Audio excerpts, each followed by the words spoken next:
विशिष्टमिवयं सया दन्तं परिमहे कै भूय बलिं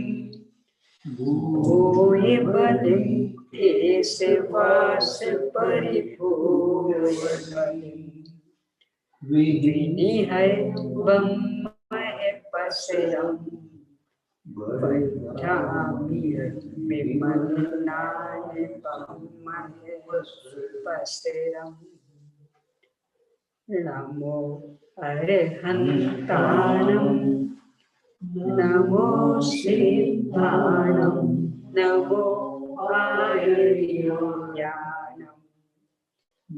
नमो वज्रायानं नमो लोयं सर्वेशापूर्णम्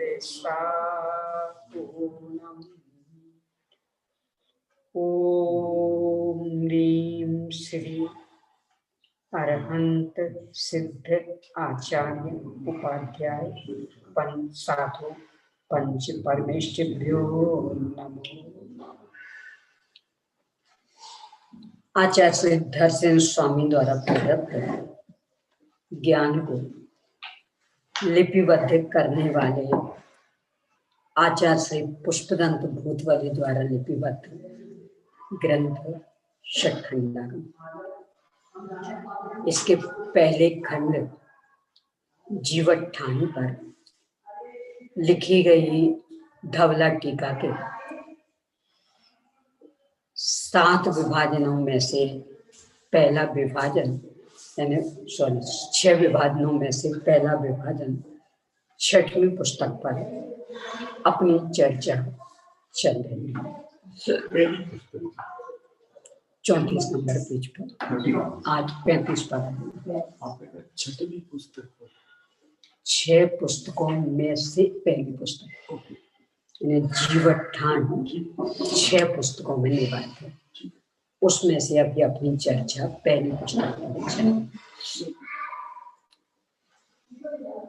यहाँ मंगलाचरण के बाद आचार्य श्री ने कहा कि इस मंगल में नाम आदि 6 गर्भित हैं और किसी भी विषय का प्रतिपादन करना हो तो 6 माध्यमों से प्रतिपादन करना चाहिए। धातु, निक्षेप, नय, एकार, निरुक्ति और अन्य। यहाँ मंगल का प्रतिपादन करते हुए धातु, निक्षेप, नय और एकार इन पर चर्चा के बाद में निरुक्ति पर अपनी चर्चा चल रही है। मंगल शब्द की निरुक्ति 2 प्रकार से होती है, एक तो मंगल और एक मंगला।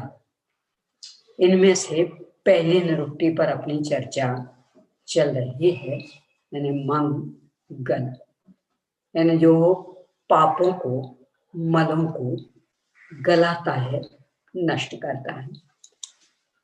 इस संदर्भ में पापों के या मलों के भी भेद प्रभेद किए। पहले बाह्य मल और अंतरंग मल।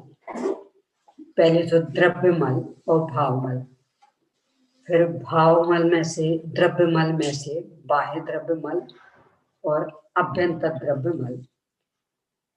बाह्य द्रव्य मल में शारीरिक गंदगी, पसीना, धूल, मलमूत्र आदि। अभ्यंतर द्रव्य मल में ज्ञानावरण आदि 8 कर्मों का बंधन। फिर भावमल, इसमें अपने मोह राग द्वेष आदि विकारी भाव। इसके बाद मल के 3 भेद, अर्थ, शब्द और ज्ञान इस रूप में भी दिए। जो वो मूल वस्तु वह अर्थमल, उसका वाचक शब्द या शब्दमल और तद्रूप परिणमित ज्ञान एक ज्ञानमल। इसके बाद उसके नाम, स्थापना, द्रव्य भाव इस तरह से भी भेद किए। मल परक नाम ही किसी का रख देना, नाटक आदि खेल रहे हो तो स्थापना करना, जो पहले मल रूप से परिणमित हो चुका अथवा आगे परिणमित होगा उसे अभी मल रूप में कहना, और जो मल रूप से परिणमित वर्तमान में ही है। इस तरह से 4 निक्षेपों के माध्यम से भी मंग और गल इसका विश्लेषण किया। अब आज अपनी चर्चा इसके दूसरे निरुक्ति परक अर्थ पर, पेज नंबर 34 पर। इसमें मंग और ल, मंग यानी सुख और ल यानी लाने वाला, अथवा मंग शब्द सुख बाची है, उसे जो लावे यानी प्राप्त करे उसे मंगल कहते हैं। गाथा है इस पर 34 पेज पर, गाथा नंबर 16। मंग शब्दो ये मुद्दिष्ट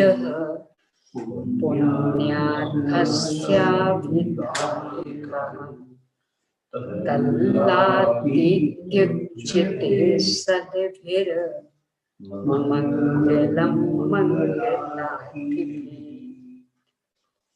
यह मंग शब्द पुण्य रूप अर्थ का प्रतिपादन करने वाला माना गया है। उस पुण्य को जो लाता है उसे मंगल के इच्छुक सत्पुरुष मंगल कहते हैं। यहाँ पुण्य विशुद्धता और शुद्धता दोनों अर्थ ही लेना है। उसे जो लाता है वह मंगल। आगे भी 2 गाथाओं द्वारा, एक पद और एक गाथा द्वारा इसे ही स्पष्ट कर रहे हैं। इस 16वां भी संस्कृत पद था, 17वां भी संस्कृत पद है और 18वीं है गाथा है। 18वीं का विषय दूसरा है, अनुयोग के माध्यम से इसकी चर्चा। पहले 17वां पद पढ़कर। पापम मन्मिति प्रोक्त मुपचार समाश्रया तद्धिकालयतीत्युक्तम् मंगलम पंडितजन। उपचार से पाप को भी मल कहा है, इसलिए जो उसका गालन अर्थात नाश करता है उसे भी पंडित जन मंगल कहते हैं। यानी पहले पद में मंग और ल ऐसा विश्लेषण, दूसरे पद में मंग गल ऐसा विश्लेषण। तो पहले में जो सुख को लाता है वह मंगल, और दूसरे में जो पाप को नष्ट करता है वह मंगल। उपचार क्यों लगा दिया? कि वास्तव में वो पर्याय तो अपने आप ही नष्ट हो रहे हैं। सुख आया, सुख लाने के लिए पुरुषार्थ किया, पाप तो अपने आप नष्ट हो गया। तो उस नष्ट होते हुए को नष्ट करना कहा, इसलिए उपचार। यानी पर्याय तो अपने आप ही व्यय हो रही है। अगली पर्याय सुख शांति रूप आई तो उसे ही कह देंगे कि पिछली पर्याय दुख की नष्ट हो गई, पर मूल में दुख की पर्याय को नष्ट करने के लिए कुछ करना नहीं पड़ा, इसलिए यहाँ उपचार। अब इसके बाद जो इस मंगल के संदर्भ में किन किन बिंदुओं को ध्यान में रख करके चर्चा करनी चाहिए, इसे बताने वाली गाथा। कस्य केन कथमि केवचिरं कतिविधो ये भावो क्षयनियोगन्तारे सव्यभावानुगन्तव्या। अथवा कर्ता अर्थात किसी उद्दिष्ट कार्य को करने वाला, उद्दिष्ट विवक्षित, जो वह चाह रहा है उस कार्य को करने वाला, जिसके द्वारा या जिसके किए जाने पर कार्य की सिद्धि को प्राप्त होता है, यानी साधन अथवा जो किया तो हमें इष्ट फल मिला तो कहा जाएगा किया, और असफल हो गए तो क्या किया। तो जिससे सफलता मिले वह, उसे भी मंगल कहते हैं। इस तरह मंगल शब्द के अर्थ विषय निश्चय के उत्पन्न करने के लिए मंगल शब्द की निरुक्ति कही गई है। यानी सुख शांति के लिए हम कार्य कर रहे हैं, यदि सुख शांति प्राप्त हो गई यानी हमने मंगल किया, और सुख शांति प्राप्त नहीं हुई तो किया नहीं किया एक बराबर। इसमें गाथा के बाद इधि परिणाम ऐसा बचे है 18वीं गाथा। हाँ, इसमें तो नहीं, कॉपी में गाथा के बाद मिला इधि परिणाम। हाँ, तो वो तो भी कोई दिक्कत नहीं, इसलिए तो वो एक प्रकरण पूरा हो गया, मैंने निरुक्ति वाला प्रकरण पूरा। अब अनियोग द्वार का प्रकरण चलेगा।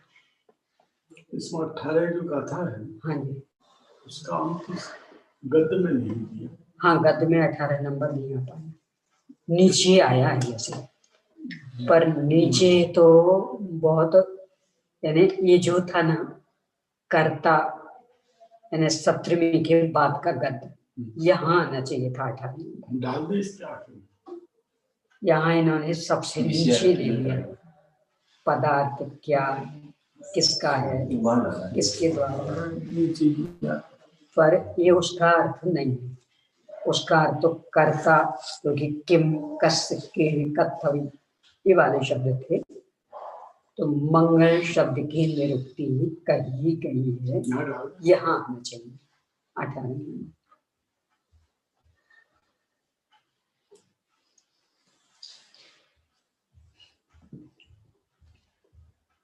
अब प्रकरण बदल रहा है, अभी तक था निरुक्ति पर प्रकरण, अब अनियोग द्वार का प्रकरण प्रारंभ हो रहा है।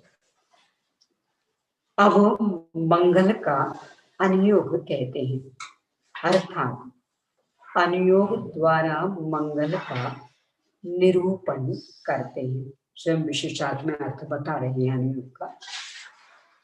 जिनेन्द्र कथित आगम का पूर्वापर, पार हो गया, पर पूर्वापर संदर्भ मिलाते हुए अनुकूल व्याख्यान करने को अनुयोग कहते हैं। यानी जो भी कहा जा रहा उसका आगे पीछे के साथ संबंध जोड़िएगा और प्रकरण के अनुसार अर्थ करना, ये अनुयोग कहना, एक अर्थ। दूसरा, अथवा सूत्र का उसके वाच्य रूप विषय के साथ संबंध जोड़ने को अनुयोग कहते हैं।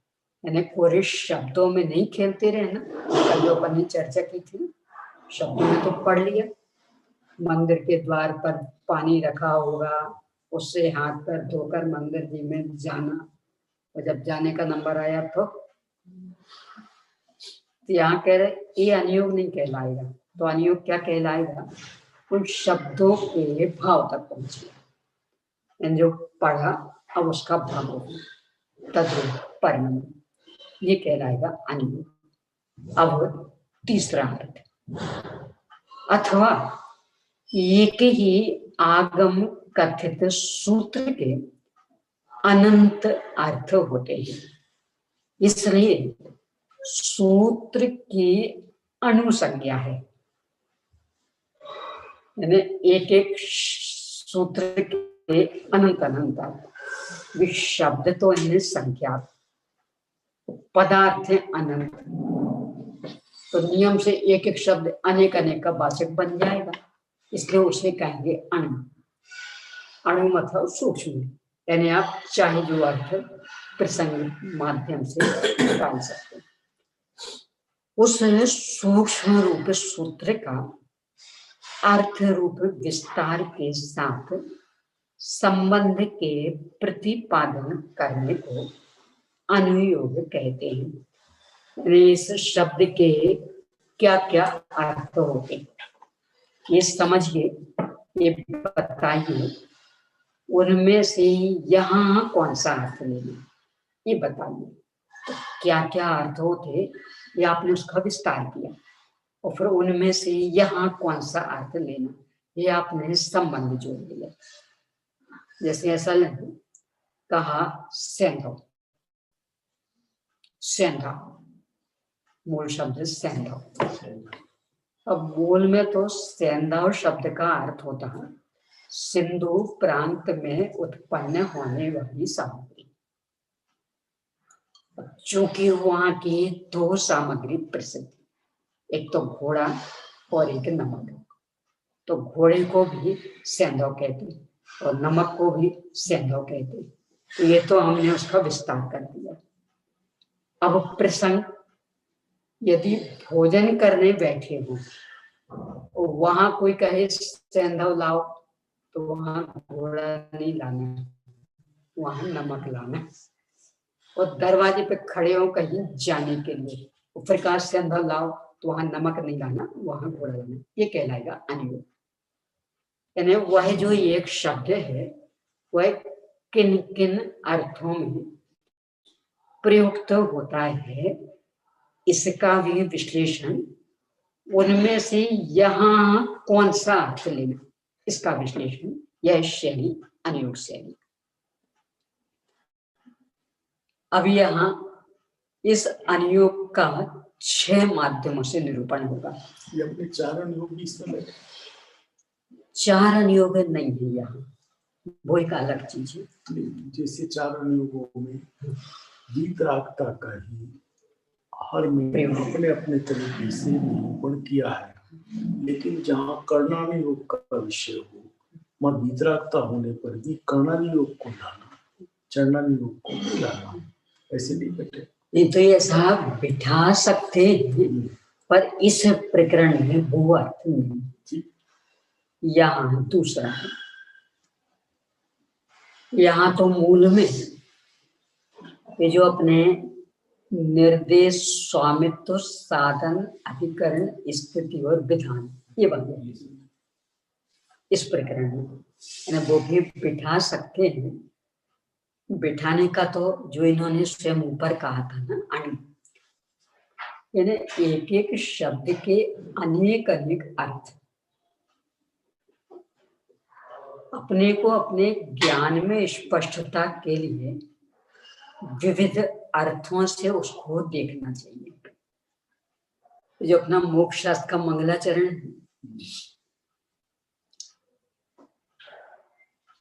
उसमें मंगलाचरण में ही 4 अनुयोग। कैसे? मोक्ष मार्ग से नेता, नेता मतलब प्रमुख, प्रधान, प्रधान की चर्चा होती प्रथमानुयोग में, इसका मतलब वो प्रथमानुयोग का वाचक।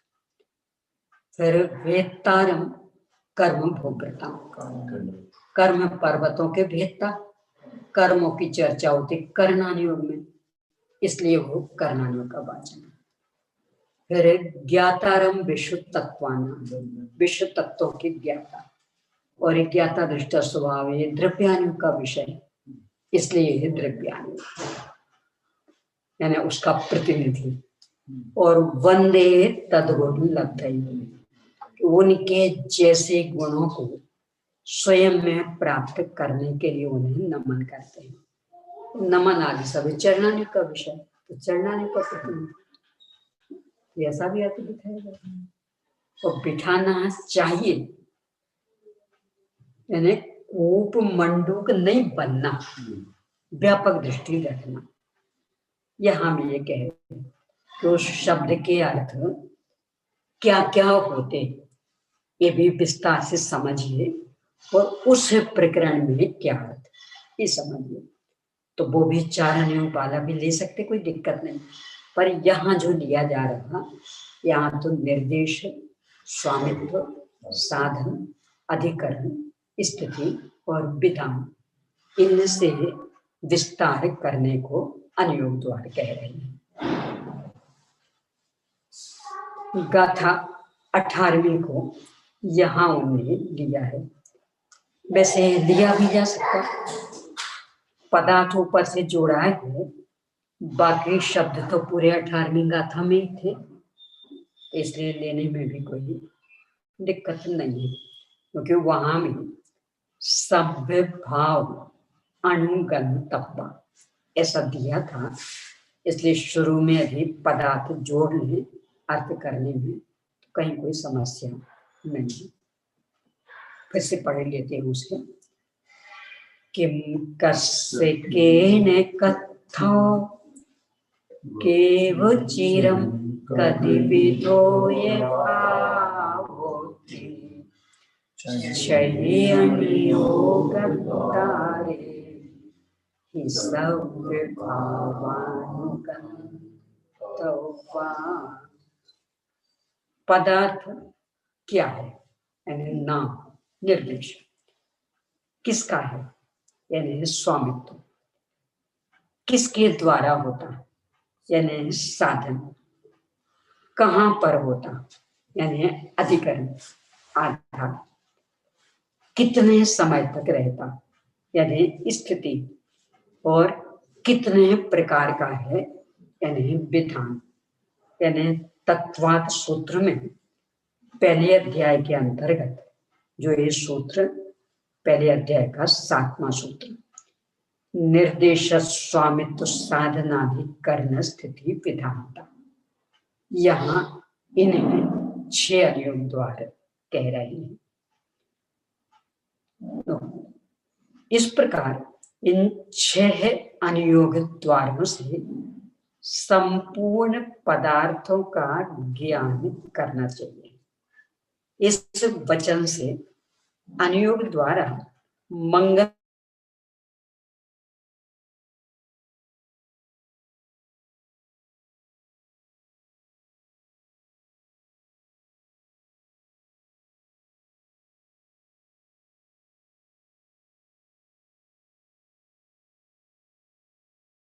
पहली पुस्तक हमेशा याद की जाती है, इसकी विशेषता। मंगल क्या है, जीव मंगल, किंतु जीव को मंगल कहने से सभी जीव मंगल रूप नहीं हो जाएंगे, क्योंकि द्रव्यार्थिक नय की अपेक्षा मंगल पर्याय से परिणत जीव को और पर्यायार्थिक नय की अपेक्षा केवल ज्ञानादि पर्यायों को मंगल मानना। द्रव्यार्थिक नय की अपेक्षा उस पर्याय से परिणत जीव, आत्माराधक जीव, पंच परमेष्ठ जीव, ये मंगल, और पर्यायार्थिक नय की अपेक्षा वे आत्माराधना वाली पर्याय मंगल। मंगल किसके होता है, द्रव्यार्थिक नय की अपेक्षा नित्यता को धारण करने वाले, अर्थात सदाकाल एक स्वरूप रहने वाले, और पर्यायार्थिक नय की अपेक्षा उत्पाद और व्यय स्वरूप जीव के मंगल होता। द्रव्यार्थिक नय की अपेक्षा अनादि अनंत विद्यमान द्रव्य स्वभाव, यह मंगल, और पर्यायार्थिक नय की अपेक्षा वो जो मंगल स्वरूप पर्याय हैं, जो कि प्रति समय उत्पाद व्यय हैं, वे मंगल। यहाँ पर जिस जो दूसरी परिभाषा दी जी, इसमें मंगल पर्याय से परिणित, पर्याय से परिणित द्रव्य को तो इसमें पर्याय वाली बात नहीं आई ना? ये पर्याय वाली आ गई, बताइए। मंगल पर्याय से परिणत में। नहीं तो इसमें तो आ गए। हाँ, दूसरे में द्रव्यार्थिक न्याय की अपेक्षा नित्यता को तो वहां तो उन पर्यायों से परिणमित, हम्म। यानी आत्माराधक जीव, पंच परमेष्ठ जीव भी। और दूसरे में वो पर्याय मात्र नहीं, द्रव्य को गौण किया। नहीं, द्रव्यार्थिक न्याय की अपेक्षा नित्यता को धारण करने वाले अर्थात सदा काल एक स्वरूप रहने वाले। नहीं तो ये तो प्रकरण बदल गया ना। ऊपर था मंगल क्या है, तो ये है मंगल किसके होता है। तो मंगल क्या है मैं तो, या तो वे आत्माराधक दशाएं, यानी सम्यक रत्नात्रय रूप दशाएं, ये पर्यायार्थक नय की अपेक्षा मंगल, अथवा चूंकि तत्काले तन्मयंति परिणतम, कि जिस समय जो पर्याय होती है द्रव्य समय उस रूप होता है, तो उस रूप परिणामित द्रव्य को भी द्रव्यार्थिक नय की अपेक्षा मंगल कह देंगे। ये तो हुआ मंगल क्या है का उत्तर। अब एक प्रकरण समाप्त। अब दूसरा, मंगल किसके होता है, तो इसका उत्तर पुनः दो तरह से।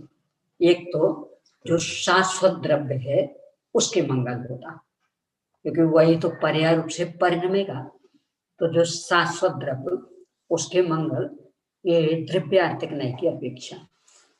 पर्यायार्थिक नय की अपेक्षा कि मंगल रूप से परिणमित जो पर्याय यानी आत्माराधक दशाएं, वे मंगल।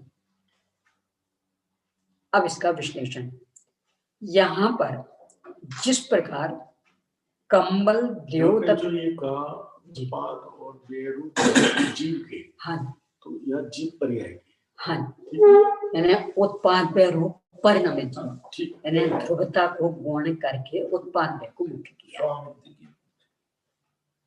इसके बाद स्वामित्व की अपेक्षा, हाँ वो आगे आएगा।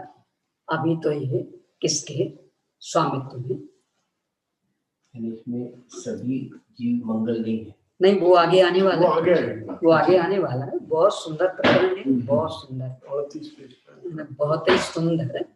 और इतना ही नहीं, मार्गदर्शक, प्रेरणास्पद और हृदयंगम हो जाए तो जीवन बदल जाए, ऐसा प्रकरण है। पर पूरा यानी छहों, हाँ, यानी 6 आएंगे इसमें। पहला हुआ मंगल क्या, निर्देश। अब मंगल किसके स्वामित्व, फिर साधन, अधिकरण, स्थिति, विधान। बहुत मार्मिक प्रकरण। पहली पुस्तक मूल इसके लिए प्रसिद्ध है, यानी इस पुस्तक का सर्वाधिक महत्वपूर्ण प्रकरण ये आपने मुझे कहा था तो मैंने इसमें बोला था। मुझे भी देवलाली की गोष्ठी में विषय दिया था, पर वो वीडियो नहीं पहुंच पाया था, ऑडियो भेजा था, तो हमने फिर ऑडियो चला लगा के ही काम चलाया था। यही विषय दिया था, इसका विश्लेषण सुर पंचमी पर देवलाली में जो संगोष्ठी होती है उसमें।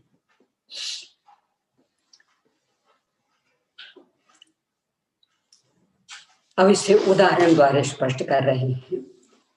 यहाँ पर जिस प्रकार कंबल देवदत्त का होते हुए भी देवदत्त से कंबल का भेद है, उस प्रकार जीव का मंगल रूप पर्याय से भेद नहीं है।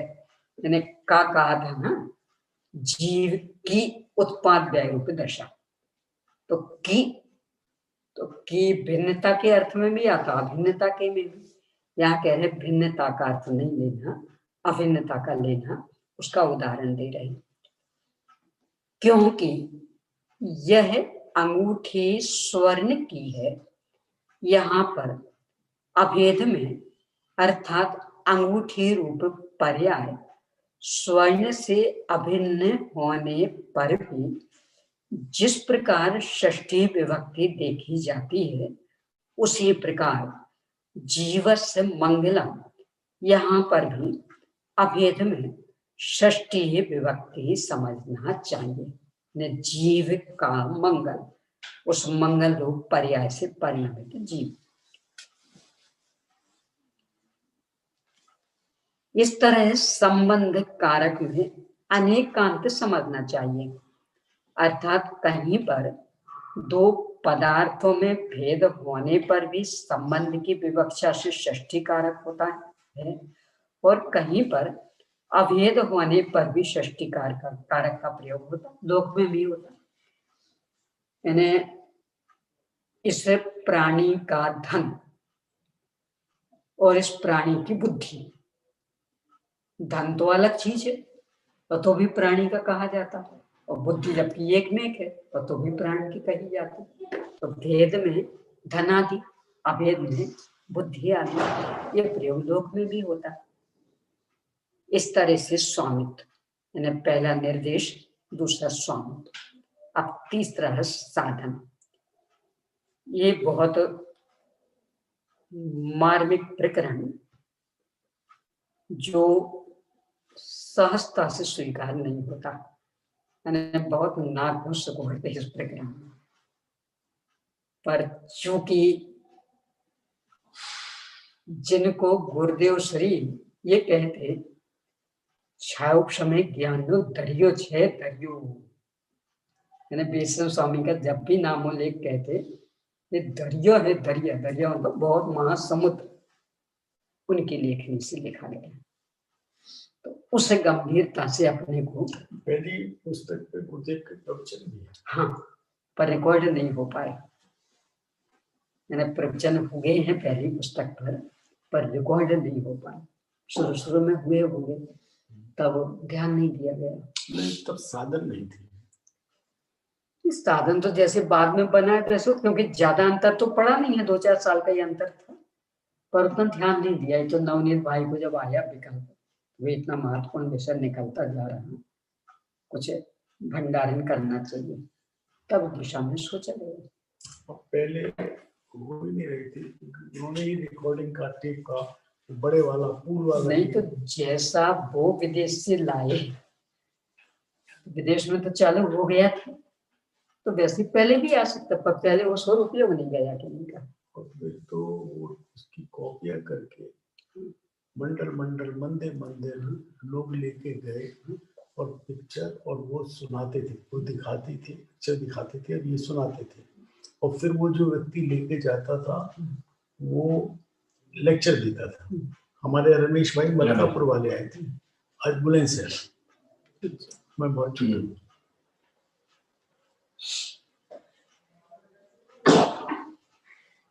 ये तो उपयोग जाने की बात है, और वो तो उस समय भी उनका उपयोग चला गया, अन्यथा रह जाती। पहली पुस्तक पे प्रवचन हुए हैं, रिकॉर्ड नहीं हो पाया। अब किस कारण से मंगल उत्पन्न होता है, ये विषय है, इसके संदर्भ में थोड़ा गहराई से विचार करना। जीव के औदैहिक, औक्षमिक आदि भावों से मंगल उत्पन्न होता है। इनमें से औक्षमिक आदि भावों से मंगल उत्पन्न होता है, इसमें तो किसी को कोई संदेह नहीं। यानी औक्षमिक, मोक्ष मार्ग का छायोक्षमिक, वो छाय, इनसे मंगल होता है तो स्वीकृत। परंतु औधिक भावों से मंगल होता है, इसमें अपनी थोड़ी सी हिचकी बनती। ये क्या लिख रहा है? वही है अपनी प्रवचन सार के 80वीं गाथा वाला बिंदु। 79वीं गाथा में कहा था कि मोह की सेना को जड़मूल से नष्ट करने के लिए मैं कमर कस के तैयार हो रहा। अब उपाय विचारता हूं, क्या करना मुझे। तो उपाय विचारने के रूप में अनंत भगवान को द्रव्य रूप से, गुण रूप से और पर्याय रूप से जानना। तो अनंत भगवान को द्रव्य रूप से, गुण रूप से, पर्याय रूप से जानना, ये कौन सा भाव? ये तो शुभ भाव। मोह भाव। आपने तो मोह भाव को नष्ट करने के लिए कमर कसी थी, तो फिर पुनः शुभ भाव कैसे ले आए? कि एक सैद्धांतिक निर्णय और एक प्रायोगिक प्रक्रिया। सैद्धांतिक निर्णय में तो मूल उद्देश्य इसका निर्णय होगा, और प्रायोगिक प्रक्रिया में वहां तक कैसे पहुंचना ये अपनाया जाएगा। तो मूल तो मोह का क्षय करना है, परंतु अरंत भगवान को जाने बिना वो संभव नहीं, तो इसलिए शुभ भाव लिया है। तो जैसे कांटे से कांटा निकलता, बस दिशा बदल दो उसकी, यानी यहाँ कांटा लग गया तो लगा तो होगा ऐसा, और हमारे पास सुई नहीं है, अल्पिन नहीं, क्या करना? तो बड़े बूढ़े कहते उस कांटे से निकालो ना, और बबूल के कांटे पड़े उनसे निकल सकता, बशर्ते कि दिशा बदल दो। लगा था ऐसा और आप यूं करके निकल जाएगा। ऐसे ही शुभ भाव की भाव भूमि में ही शुभाशुभ भावों को नष्ट करने का पुरुषार्थ होगा, बशर्ते कि उनकी दिशा बदल दो। यानी शुभ में, शुभ तो एक कषाय, तो जितनी कषाय है उसे मुख्य मत करो, जो नहीं है उसे मुक्त करो, और उसके बल पर आगे बढ़ो, तो ये जो है ये भी नष्ट होती चली जाएगी। है वो अवधिक भाव, क्योंकि शुभ भाव कर्म के उदय में होने वाला परिणाम, यहाँ उसे मंगल का सामान मिथ्या दृष्टि की तरफ से है। मूल तो वही तो प्रयास करेगा। तो मैं कह रहा हूँ उसमें कौन सी कषाय नहीं है? सभी। तो आपने कहा जो कषाय नहीं है, 100% कषाय तो कभी होती नहीं। 100% का अर्थ क्या है? यानी अनंतानुबंधी की एकदम उग्रता, ये तो हो ही नहीं सकती, क्योंकि उतनी क्षमता ही नहीं। मान लो 99 जो 7 में नरक जा रहे हैं, हाँ उसकी भी। अरे स्थिति तो ये है, जो तीव्रतम कृष्ण ईर्ष्या होती है ना, उसमें आयु बंध नहीं होता। तीव्रतम कृष्ण ईर्ष्या हो, आयु नहीं बनती। तो वो जो 7 में नरक गया ना, उसमें भी वो अनंतानुबंधी की तीव्रता में कुछ मंदता है। तो मान लो 99%, तो वो 1% नहीं है ना, बस उसको मुक्त करें। ये इसमें बहुत सुंदर लिया है उपादान निमित्त चिट्ठी में कविवर पंडित बनारसी दास जी। निगोद जीव व्यवहार राशि में कैसे आता इस संदर्भ में, तो वे लिखते ज्ञान तो गहन रूप है, उसका तो वश चलेगा नहीं। तो जो वो कषाय है उसमें जो मंदता आई वो इसे व्यवहार राशि में लाती, और इतना जोर दिया उस मंदता को स्वीकार करने संदर्भ में। ऐसा लिखते, शिष्य प्रश्न खड़ा करते, आपने कहा इससे निर्जरा हुई इसलिए वो व्यवहार राशि में आया, हम कहते हैं कि इससे बंद होता। तो वहां पंडित जी साहब लिखते, तूने ये जो कहा वो तो सत्य है ना, बंद होता है हमें भी स्वीकार, पर कुछ और भी है उसे भी सुन, इससे निर्जरा भी होती है ये भी मान, अन्यथा वह ज्ञान की गहलता वाला निगोदिया जीव वहां से ऊपर कैसे आता? तो उस कषाय की मंदता के बल पर आया। ऊपर लिखते मान इसमें धोखा नहीं है। ऊपर लिखते मानी तो सावधान, और नहीं मानी तो तेरी कौन। इसमें अभाव इसलिए कि जो मंदता हुई उसमें उस तीव्रता का अभाव है। हाँ, अब उसको मुख्य करिए आप, उस तीव्रता को नहीं जो अभाव को सापेक्षिक अभाव है, पूरा अभाव नहीं, क्योंकि कालांतर में तीव्र हो जाएंगे, पर अभी अभाव चल रहा है ना, तो उसको मुख्य करिए। उस अभाव के बल पर बढ़िए।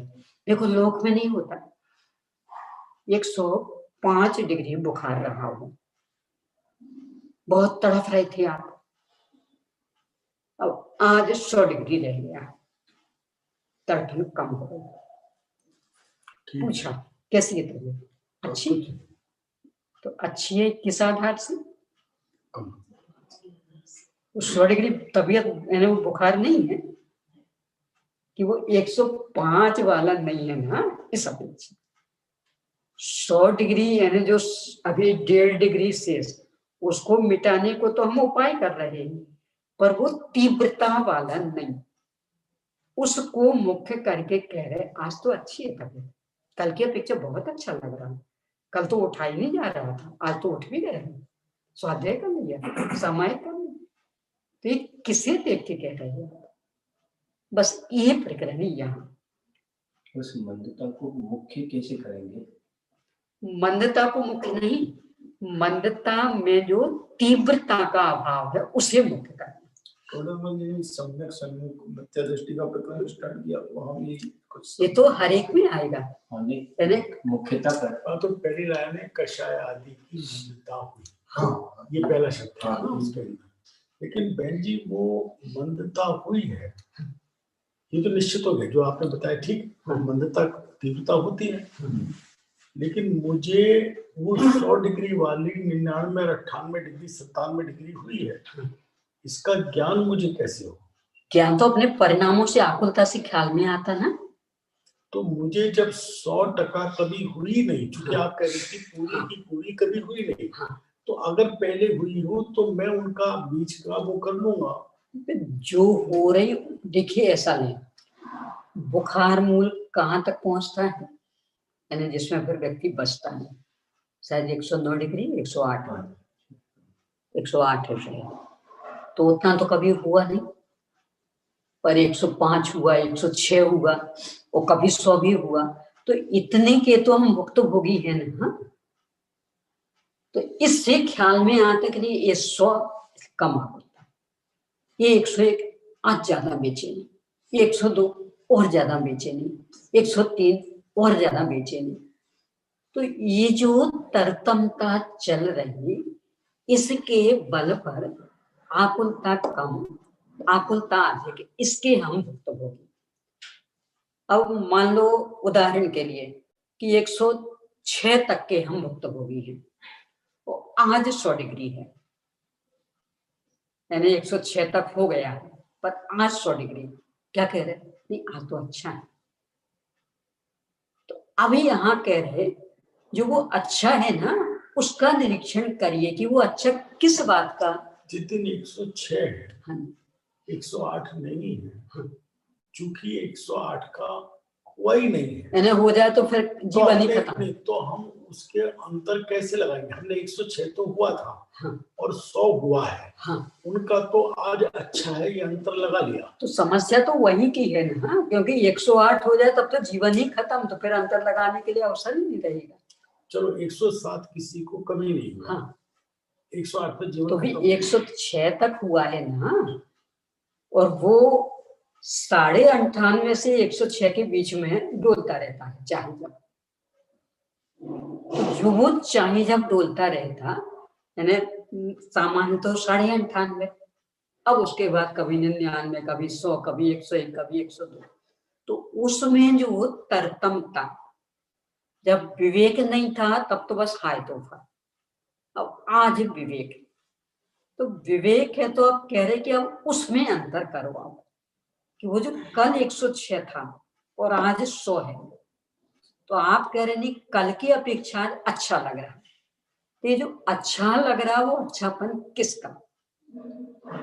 और 100 डिग्री बुखार मतलब 1.5 डिग्री शेष है इसका, कि वो जो 6 डिग्री मिटा है इसका।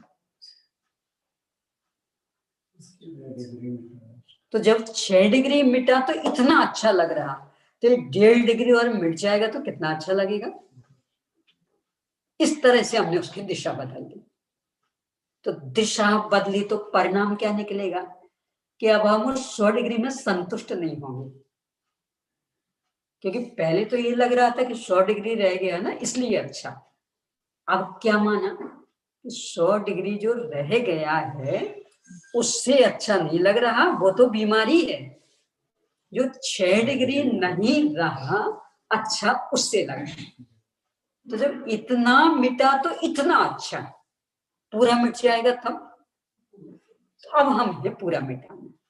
अब ऐसा कषायों पे आ जाए कि मान लो 96-97 डिग्री तक के हम भुक्तभोगी हैं, आज हमारी 90 डिग्री कषाय चल रही। तो अब ये प्रकरण क्या कह रहा, अब तुलना करो। जैसे अपन ऐसा ले लें, पहले अपन घर में थे, घर के काम करने उड़े थे, अभी यहाँ से हटके मंदिर ही गए, दर्शन पूजन करने लगे, तो यहाँ तो बहुत आकुलता हो रही थी, इसने ये कहा उसने ये कहा, ये करना वो करना, बहुत घबरा गए थे, क्या ही जीवन। अब मंदिर में गए तो थोड़ी राहत मिली। तो अब इसे हम दो दृष्टि से देख सकते हैं। एक तो ये मंदिर में आना बहुत अच्छा, बहुत शांति मिलती, तो इसमें संतुष्ट हो गए। अब दूसरे कि जो मंदिर में आने से हमें शांति का अनुभव हो रहा, उसका कारण क्या? कि यहाँ मान लो संक्लेश परिणाम चल रहे थे, मतलब 95 डिग्री कषाय चल रही थी उदाहरण, और वहां विशुद्धता आई, यानी कि मान लो 85 डिग्री कषाय। तो वो जो 10 डिग्री संक्लिष्टता वाली कषाय वहां नहीं है, इसलिए शांति। तो अभी तो मार 10 डिग्री नहीं तो शांति, और जब पूरी नहीं रहेगी तब। तो इसका परिणाम क्या निकलेगा कि फिर उस विशुद्धता में संतुष्ट नहीं होगा। पहले तो ये माना था कि मंदिर गए ना इसलिए शांति मिली, तो अब चलो बस यही उपाधि। अब जब ये निरीक्षण किया तो कि मंदिर जाने से शांति नहीं मिली है, जो वो पहले संक्लिष्टता चल रही थी तीव्र, घर गृहस्थी संबंधी, पाप संबंधी, यहाँ वो नहीं, उसकी शांति। तो जब इतनी संक्लिष्टता मिटी तो इतनी शांति, ये पूरी कषाय मिट जाएगी तो इसके बल पर उसे मंद कषाय में संतुष्ट नहीं होगा, ये सबसे पहला लाभ। दूसरा कि उस मंद कषाय को भी नष्ट करने की दिशा में पुरुषार्थ करेगा, तो उसे उपादेय नहीं माना, यानी आश्रव बंध पुण्य पाप तत्व संबंधी विपरीत मान्यता का अभाव हो गया। और नष्ट करने की दिशा में उपाय कि कैसे नष्ट होगा, संक्लेश परिणाम तो मंदिर ही में आने से नष्ट हो गए, नष्ट मतलब सापेक्षिक। अब ये विशुद्ध कि अब मंदिर से अंदर आओ तो नष्ट होंगे, यानी भगवान की शरण में अब इससे आगे नष्ट नहीं होंगे, अब इसके लिए अंदर आना पड़ेगा। तो भगवान करके बता रहे हैं कि यदि ये भी नष्ट करना है तो हम जो कर रहे हैं वो करो, हमारी ओर क्या देख रहे हैं। इस तरह से वो विशुद्धता भी समाप्त हो जाएगी, वो शुद्धता प्रकट हो जाएगी। कर्ण लब्धि के अंतिम समय तक विशुद्धता रहती, पहले गुणस्थान वाली कर्ण लब्धि के अंतिम समय तक। उसको यदि हम अस्वीकार करते तो प्रायोगिक प्रक्रिया रहेगी क्या, क्योंकि वहां शुद्धता तो है नहीं, तो विशुद्धता के बल पर ही वहां तक गया है, तो वो अपने को स्वीकार करना चाहिए। और मोक्षवान प्रकाशक में जगह जगह दिया, जब तक पूर्ण शुद्ध उपयोग ना हो तब तक तीव्र कषाय से हटकर मंद कषाय परिवर्तन करना। पर बस सावधानी ये रखना, उसे धर्म नहीं मानना, तो धर्म तो आगे भी नहीं मानना है। सम्यक रत्नत्र प्रकट हुआ तो वहां संतुष्ट होना है क्या? देह जीव को एक गिने बचा, और सम्यक तो जीव को एक गिने तो कौन होगा? पज्जे मुड़ाई पर समय है तो भी बहिरा था। मोक्ष और जीव को एक गिने तो किसी भी पर्याय में संतुष्ट नहीं होना है, तो अकेले विशुद्ध पर्याय का ही क्यों? यानी सम्यक रत्नात्रय पर्याय में भी संतुष्ट नहीं होना है, मोक्ष पर्याय में भी संतुष्ट नहीं होना, संतुष्ट तो मार्ग ध्रुव तत्व में होना। तो वो तो मिथ्या दृष्टि सम्यक दृष्टि सबके लिए एक ही नहीं है कि किसी भी पर्याय में संतुष्ट नहीं हो। परंतु जब तक शुद्धता की ओर नहीं बढ़ पा रहे तो जितनी अशुद्धता हटी उतना अच्छा, यह सोच करके बुद्धि पूर्वक तीव्र कषाय से हटकर मंद कषाय में आना, अशुभ से हटकर शुभ में आना बुद्धि पूर्वक। यहाँ क्रमबद्ध को आड़े नहीं लाना। इसके लिए फिर वही मोक्षमा प्रकाशक की पंक्तियां याद कर लेना कि बाकी में क्रमबद्ध आड़े नहीं लाता। पेट में रोटी नहीं जाए, क्रमबद्ध के भरोसे बैठे रहना। जब मुंह में जाना होगा तो चला जाएगा। हम क्यों उठ के भोजनालय में जाएं, हम क्यों उठ के डाइनिंग टेबल पर जाएं? तो तब तो बराबर पुरुषार्थ करेगा। नहीं परोसेगा तो परोसने वाले पे झल्लाएगा। तो धर्माराधना के लिए जब होना होगा तो हो जाएगा। इतना सुंदर वहां कहा पंडित जी साहब ने, जिस दिन तेरी दशा प्रतिमावत हो जाएगी, मैंने बिल्कुल यहाँ बैठ जाए, अब कुछ भी हो जाए हम आपको नहीं टोकेंगे। पर यहां अशुभ में तो बुद्धिपूर्वक प्रवृत्त होता, शुद्धि करने के लिए जानबूझ के जाते, लघु शंका की भावना हो रही है, जो होना होगा सो हो जाएगा, हम तो बैठे। करता कोई ऐसा? तो वहां तो सब में पुरुषार्थ, बराबर प्रयत्नशील, और धर्म कार्य में जो होना होगा सो हो जाएगा। पंडित जी साहब कह रहे ठग रहा है तू अपने को। ऐसा एक तरफा न्याय नहीं चलेगा। तो पाप में भी ऐसा ही बन जा तो फिर यहां भी बन जा। पर वहां यदि बुद्धि पूर्वक सब कुछ करता है, यानी डॉक्टर के यहाँ जाना होगा तो बुद्धि पूर्वक, और मंदिर जाना होगा तो अब नहीं है हमारे भाग में तो ना सही, ऐसा नहीं चलेगा। और क्रमबद्ध में नहीं था। हाँ, तो डॉक्टर के यहाँ वहां का क्रमबद्ध आ जाता है। यानी क्रमबद्ध भी इतना छलिया है कि डॉक्टर के यहाँ जाना हो तो वो दौड़ा दौड़ा आ जाता, वो जिन मंदिर जाना हो तो नहीं आता हो। ये तो ऐसा ही, लेकिन तू गलत एक जगह मानता है, एक जगह बस है ना, मानना है तो सर्वत्र मानना, तो फिर कुछ नहीं कहेंगे। पर शरीर के प्रति आसक्ति, तो उसके प्रति तो जितना पुरुषार्थ कर सकता, यानी डॉक्टर मना भी करता रहे ना। ऐसे भी कई केस आ चुके हैं, एक कोरोना आदि में तो डॉक्टर कह रहा है भैया इसकी कोई दवा नहीं साहब, जो आप कर सकते यानी अंतरराष्ट्रीय स्तर से जिसकी कोई दवा नहीं, उसमें भी हम पीछे नहीं हट रहे। जो खर्च होगा आप तो करो, आप तो करो, आप तो करो। तो वहां तो इतने पुरुषार्थ वाले बन जाएंगे वो धर्म मार्ग में, या भवितव्यता आड़े लाएंगे, ये अपने को ठग रहे हैं। यानी जो शब्द औधिक भाव वाला बहुत गंभीरता से विचार करना।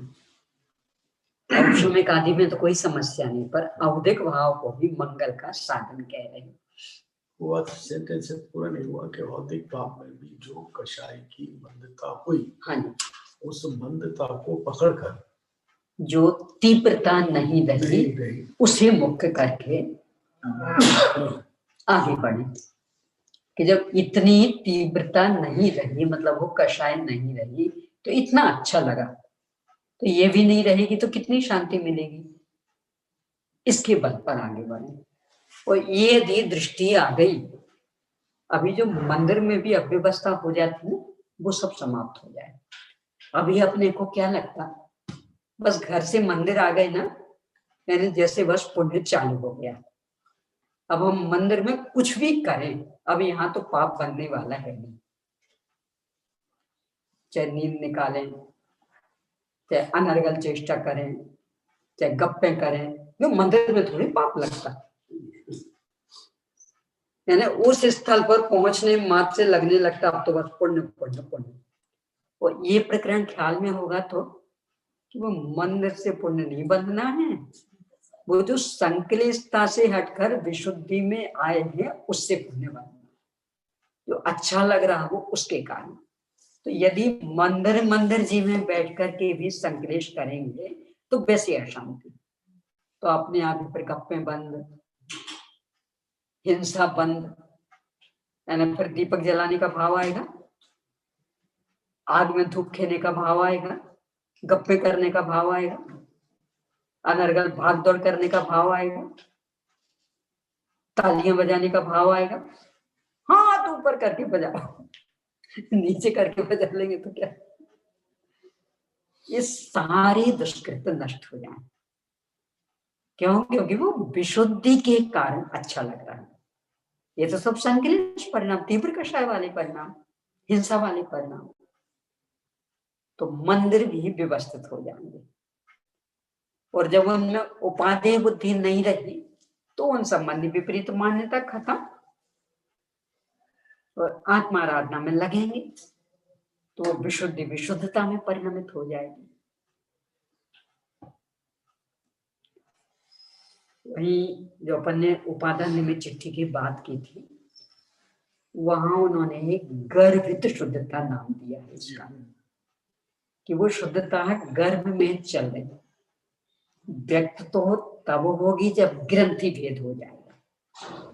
ग्रंथि भेद तो कर्ण लब्धि के अंतिम समय के व्यय पूर्वक होगा, वहां तक एक गर्भ शुद्धता चल रही, तो उसे स्वीकार करना कि नहीं करना, नहीं करेंगे तो अंतिम क्षण भी कैसे आएगा, इसलिए उसे स्वीकार करना। यानी जिसका जितना योगदान है उतना उसे मानना। देखो लोक में नहीं होता, आप जबलपुर से यहां तक आए, कैसे आए थे, कहां छोड़ा था उसने, यहां छोड़ा था कमरे में, तो अब ये कहते कमरे में तो छोड़ने वाला नहीं, तो हम उसका उपयोग क्यों करें, क्या होता,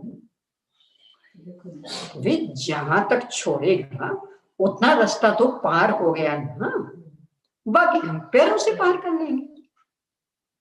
तो बुद्धिमानी तो यही है ना, वो ये लेते तब वो कमरे तक तो छोड़ने वाला नहीं, तो जब कमरे तक छोड़ने वाला नहीं तो हम इसका उपयोग क्यों करें, तो आते पैदल, पता लग जाता, यानी 2-4 महीने में आ पाते तो हालत भी क्या होती पता लग जाता। ऐसे ही है कि साहब वो आत्मोपलब्धि तो नहीं कराएगा, तो ये कौन कह रहा कि वो करा देगा, पर जहां तक लाके खड़ा करता है वहां तक तो उसके माध्यम से पहुंच जाओ ना, इसके बाद फिर दूसरा पुरुषार्थ होगा, वो आत्मोपलब्धि करा देगा। अब चूंकि ये आत्मोपलब्धि नहीं कराता इसलिए इसका सहारा लेना ही नहीं, तो यही खड़े रह जाओगे। इस संतुलन स्वीकार कर, बनारसी दास जी भी कम नहीं है, नाटक समय सार में कितना कितना लिखा, दो बंद मार्ग दो मोक्ष पंथ की कतरनी, यानी शुभ अशुभ दोनों को कैची कह रहे, तो मोक्ष मार्ग को काटने वाला, और बे ही यहाँ लिख रहे हैं गर्भ शुद्धता, यानी कोई ऐसे वैसे प्राणी नहीं लिख रहे हैं, जो वहां मोक्ष पंथ की कतर नहीं लिख रहे हैं, वे कह रहे कि इसमें गर्भ शुद्धता है और मान इसमें धोखा नहीं है, और मानी तो शाबाश और नहीं मानी तो तेरी होनहार, हम क्या करें। पर प्रायोगिक प्रक्रिया यहीं से, यानी करण लब्धि तक पहुंचने का मार्ग, प्रायोगिक लब्धि में 70 कोड़ा कोड़ी सागर का स्थिति बंद अंत कोड़ा कोड़ी सागर होगा, वो इन परिणामों के बल पर आगे फिर बढ़ेगा, तो इन परिणामों के बल पर। और धीर से स्वामी लिखते हैं इस ओर अपना ध्यान नहीं जाता, और बस बंद कारण बंद कारण। तो वो लेकर आने के भैया बंद का कारण है, ये हमें भी स्वीकार, पर इसकी अतिरिक्त तो और भी तो उसमें कुछ विशेषता है ना। पर पाप की निर्जरा कर रहा है, इसे आप क्यों नहीं स्वीकार कर रहे? अन्य आगम भी कहता है, अपन उड़ा देते। उसमें ये अगर तू शुभ शुभ भाव को मोक्ष का कारण मानेगा तो वो कतरनी है, और यदि तू उसको हे उपाधि का ज्ञान करेगा तो यही गर्भित शुद्धता है। और किधर से देख रहा है इसमें तो ये कि मानने में तो जो अभी अपन ने चर्चा की कि किसी भी पर्याय रूप अपने को मानेगा तो वो मिथ्या, फिर अकेला पुण्य को ही क्यों, सही है। सम्यक दर्शन को भी, अरे मोक्ष को, यानी अकेले देह जीव को एक गिने बहिरातम नहीं, मोक्ष जीव को एक गिने भी बहिरातम। क्यों? विपज्य मूढ़ा ही परेशान। तो किसी भी पर्याय को अपने रूप मानना, सबका एक ही फल है, बहिरात्मा। तो अकेले शुभ को ही लेकर के क्यों पीछे पड़ गए? इसको मानो तो बहिरात्मा, इसको मानो तो बहिरात्मा। मोक्ष रूप अपने को मानोगे तो बहिरात्मा नहीं होगे। तो किसी भी पर्याय में संतुष्ट नहीं होना है, सम्यक रत्नत्रय पर्याय में भी संतुष्ट नहीं होना है।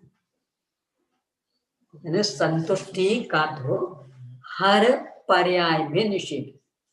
क्यों? क्योंकि वो एक समय की, तो किसी भी पर्याय में कभी भी संतुष्ट नहीं हो, हमेशा ध्रुव में संतुष्ट रहना।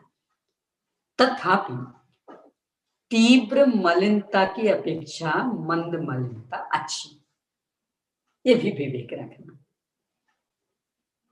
यानी पूर्ण निर्मल नहीं मिल रहा है कोई सामान, तो ज्यादा गंदा खरीदने की अपेक्षा कम गंदा खरीदो। लक्ष्य ही रखो कि हमें तो पूरा साफ चाहिए, तो पूरा साफ चाहिए का लक्ष्य रहेगा, तो कम मलिनता में संतुष्ट नहीं होंगे।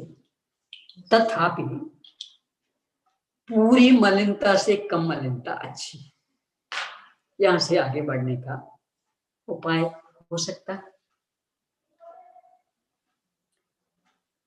बहुत गंभीरता से विचार नहीं, यानी मोक्ष मार्ग में पुण्य का क्या स्थान, इस संदर्भ में अपनी सोच बहुत स्पष्ट होनी चाहिए।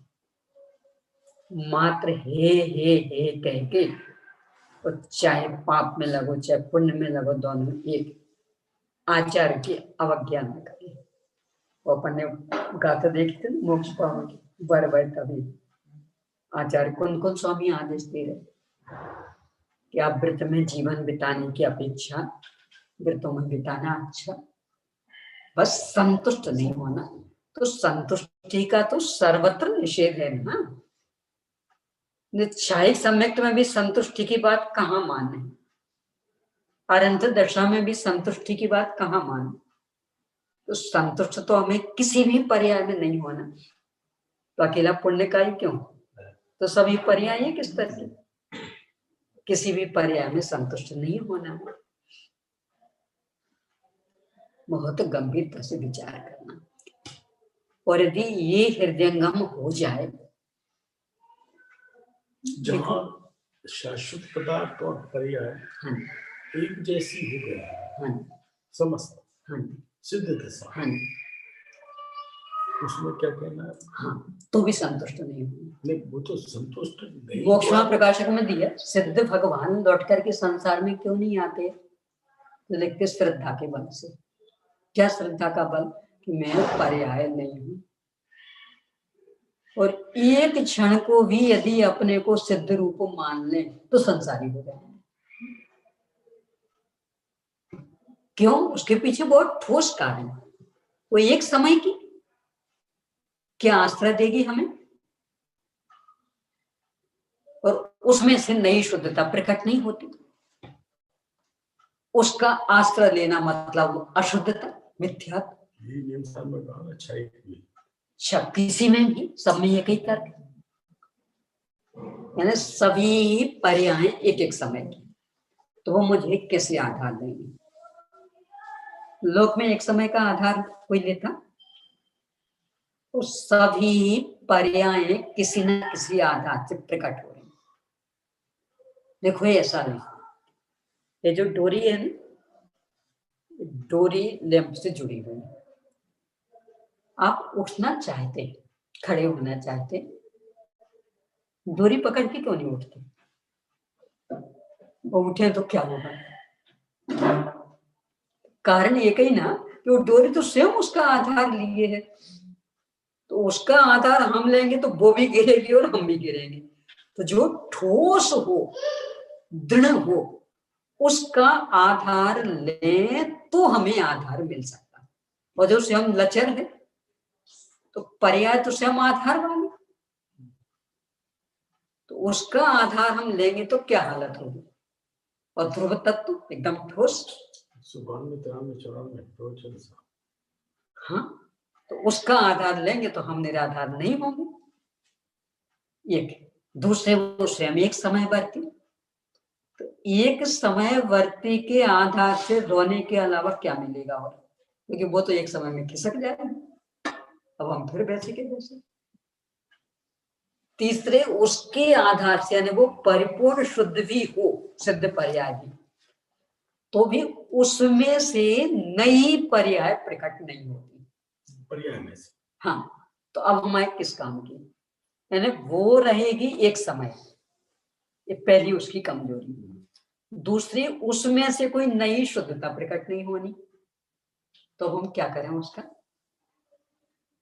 और फिर भी हम उसका सहारा लेते हैं, तो शुद्धता तो प्रकट नहीं होगी, अशुद्धता प्रकट हो जाएगी, मिथ्यात्व हो जाएगी, कि पज्जय मुड़ा ही परसमी।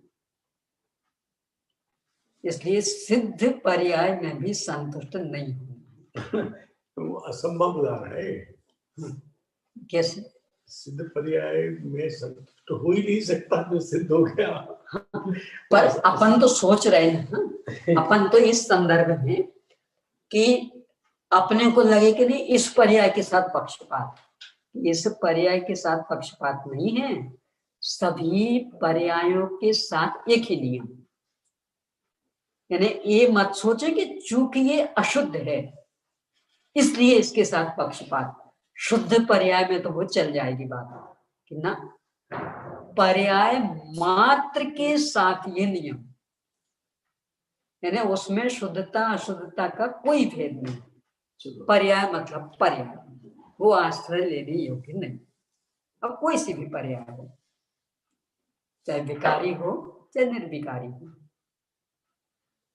तो इस तरह पर्याय में संतुष्टि का कोई प्रश्न खड़ा नहीं होता। फिर भी मार्ग जहां से जाता वो स्वीकार करना, यानी तीव्रता से कभी भी शुद्धता नहीं होगी। एक क्रम, तीव्र से मंद, मंद से शुद्ध, यानी अशुभ से शुभ, शुभ से शुद्ध। शुभ से शुद्ध हो ही जाएगा इसकी गारंटी नहीं, तथापि जब भी शुद्ध होगा तब उसके पहले शुभ ही होगा, अशुभ नहीं, ये गारंटी। इसलिए बुद्धिपूर्वक उसे ही अपनाना। यहाँ तो कितनी बड़ी बात कह रहे हैं, मैंने औपशमिक आदि की बराबरी से रख दिया अवधिक को कि इनसे मंगल उत्पन्न होता है। औदैक औपशमिक आदि, इनसे मंगल उत्पन्न होता है।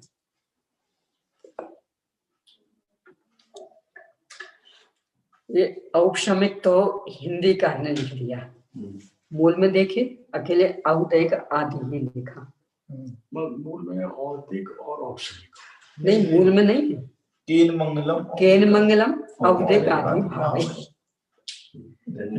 ये तो चूंकि अपने को स्वीकार नहीं होता तो हिंदी कार ने औपशमिक भी जोड़ दिया, और ऊपर से तो और ही अपन घबरा जाएंगे। पांचों के भी नाम लिख सकते हैं। तो औदिक आदि, औदिक को मुख्य किया, औपशमिक आदि भी नहीं लिखा, क्योंकि असली चक्कर तो वही है ना, औपशमिक आदि में मंगल पढ़ने का कोई उद्देश्य थोड़ी है, औदिक को लेके समस्या। तो मूल में तो आचार्य वीरसेन स्वामी औदिक आदि लिख रहे हैं, इनसे मंगल उत्पन्न होता है। यानी 5 लब्धियां पूरी की पूरी औदिक भाव,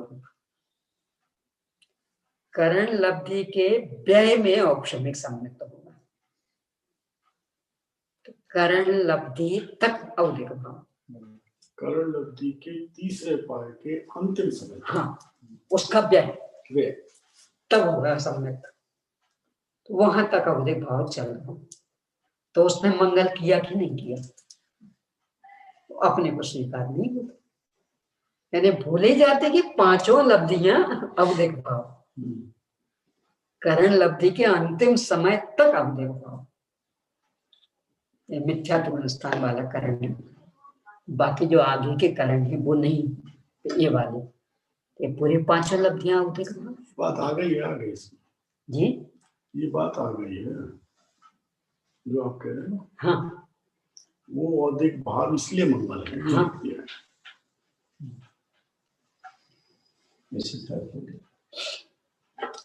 चलिए, मूल तो इस पर भी ध्यान दीजिए कि मूल टीकाकार ने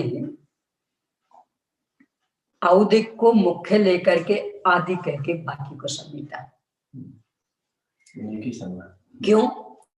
क्योंकि यदि औपशमिक आदि लिखते ना तो अपन औदिक को नियम से छोड़ देते, यानी औपशमिक आदि लिखा होता तो अपन लेते औपशमिक, मोक्ष मार्ग वाला औपशमिक उच्चारण, औदिक को नियम से अपन नहीं लेते, वो तो कर्म के उदय वाला है। तो इसलिए उन्होंने औदिक को नाम मुख्य रख करके और बाकी को आदि ही ले लिया। क्यों? बाकी में तो कोई प्रश्न है ही नहीं, वो तो सबको स्वीकार है। तो किस कारण से मंगल उत्पन्न होता है? जीव के औदिक औपशमिक आदि भावों से मंगल उत्पन्न होता है। विशेषांत, यद्यपि कर्मों के उपशम क्षय और क्षय उपशम से सम्यक दर्शनादि की उत्पत्ति होती है, इसलिए उनसे मंगल की उत्पत्ति मानना तो ठीक है, इसमें तो किसी को प्रश्न नहीं। परंतु औदिक भाव से मंगल की उत्पत्ति नहीं बन सकती, इसलिए यहाँ पर औदिक आदि भावों से मंगल उत्पन्न होता है। यह कहना किस प्रकार संभव है? इसका समाधान इस प्रकार समझना चाहिए कि यद्यपि सभी औदिक भाव मंगल की उत्पत्ति में कारण नहीं है, फिर भी पूजा भक्ति तथा अनवृत महामृत आदि प्रशस्त राग रूप औदिक भाव मंगल का कारण है। नियम रूप चूंकि अनंत पूर्व क्षणवर्ती पर्याय शुभाव रूप ही होगी, इसलिए यानी मिथ्यात्व गुणस्थान वाली करण लब्धि, उसमें अनंतर पूर्व क्षणवर्ती पर्याय शुभाव, बाद में जो करण लब्धि होंगी उसमें तो शुद्धता रहेगी। केवल बाद के एडिशन में जुड़े होंगे ये शब्द पूजन, इसमें नहीं है। क्या है इसमें? इसका समाधान इस प्रकार समझना चाहिए कि यद्यपि सभी औदिक भाव मंगल की उत्पत्ति में कारण नहीं है, फिर भी तीर्थंकर प्रकृति की वजह से, और आगे वो इसमें नहीं पूरा वाक्य पढ़िए। फिर भी तीर्थंकर प्रकृति की उदय से उत्पन्न होने वाला औदिक भाव मंगल का कारण है। तो सिद्ध तो वही हो गया। हाँ, वो बात बस क्या फर्क पड़ना।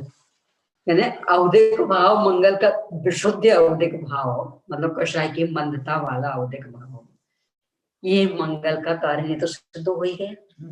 तो ये भी कह दिया हर औदिक भाव हाँ, नहीं, मंगल का कारण यानी संक्लेश रूप नहीं बना, हर शुभ भाव भी नहीं, शुभ भाव में हर जब भी होगा वो शुभ भाव ही होगा। हाँ, इतना मत। अब कौन सा होगा, कब का होगा, तो ये तो आगे जब शुद्ध होगा तब निर्णय कर पाएंगे। आप तो अभी इस ओर से बढ़ो। पहले से कि यदि ये शुद्ध तक नहीं पहुंचा तो आप अवध ज्ञानी मना परे ज्ञानी केवल ज्ञानी नहीं है। तो इस चक्कर में मत उलझिए, आप तो बढ़िए, जो आगे होगा सो होगा। तो संक्लेश पर निमित्तता नहीं आएगी, विशुद्ध पर, शुभ भाव पर, कषाय की मंदता पर आएगी।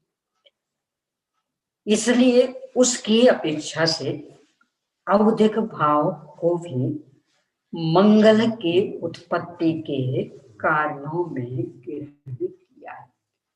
देखो बिल्कुल सामान्य सा मनोविज्ञान, जितनी जिसकी हैसियत है, जितना जिसका सहयोग है, उतना ईमानदारी से स्वीकार करना चाहिए।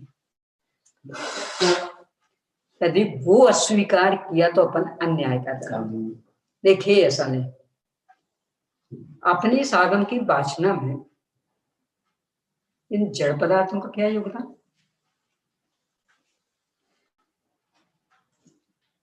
ज्ञान वाले जो, उनका तो समझ में आता है, आप समझ रहे हैं, हम पढ़ रहे हैं, तो ठीक है योगदान। इन जड़ का ठीक है, कोई बात नहीं, हटा, पता लग जाएगा क्या योगदान। तो फिर ये कहे कोई कि ठीक है इनका योगदान, तो अकेले इनको ही रखते, हम हटे जाते, कि ये कहां से निकाला है ना। जिनका जितना योगदान है उतना स्वीकार करो, तो उनका बस इतना योगदान कि ध्वनि प्रसारण है, फैला देंगे, ये स्वयं कर थोड़ी देंगे अपना योगदान, या अपन वो कर रहे। तो बुद्धिमानी ये कि जिसका जितना योगदान ईमानदारी से उतना उसका स्वीकार करें, ना अधिक और न कम। तो कषाय की मंदता का जितना योगदान उतना स्वीकार करें, ना अधिक और न कम, विपरीत भी नहीं, हीनाधिक भी नहीं। 14 गुणस्थान ही उससे बनते। आगे जब आएगा ना प्रकरण, या अपन चर्चा करेंगे, शुद्धता से गुणस्थान नहीं बनते। शुद्धता गुणस्थान में होती अवश्य है, लेकिन गुणस्थान जो कमी है उसे बताता है। हाँ, उससे बनते। उस समय शुद्धता नहीं बता रहा है, हाँ। है शुद्धता, पर जो बनाना वो भेद है, वो अशुद्धता से, और वो अशुद्धता स्वभाव होगा, तो उसको स्वीकार करना पड़ेगा ना, अन्यथा तो 14 गुणस्थान नहीं बनेंगे। छायक सम्यक तो चौथे में हो जाता है, केवल ज्ञान 13वें में हो गया, छायक चारित्र 12वें में हो गया। अब बाकी गुणस्थानों का क्या होगा? 13वें और 14वें में अंतर क्या रहेगा? तो छायक सम्यक तो चौथे में हो गया था, बिल्कुल सिद्धों जैसा। तो बाकी गुणस्थान कैसे बनेंगे? तो गुणस्थान ही उस कषाय के कारण बन रहे, तो वो स्वीकार करना पड़ेगा कि नहीं। तो पंच परमेष्ठियों के भेद उसके कारण, अंतरात्मा परमात्मा का भेद उसके कारण, यानी इसको अस्वीकार करने पर कितनी समस्याएं खड़ी होंगी।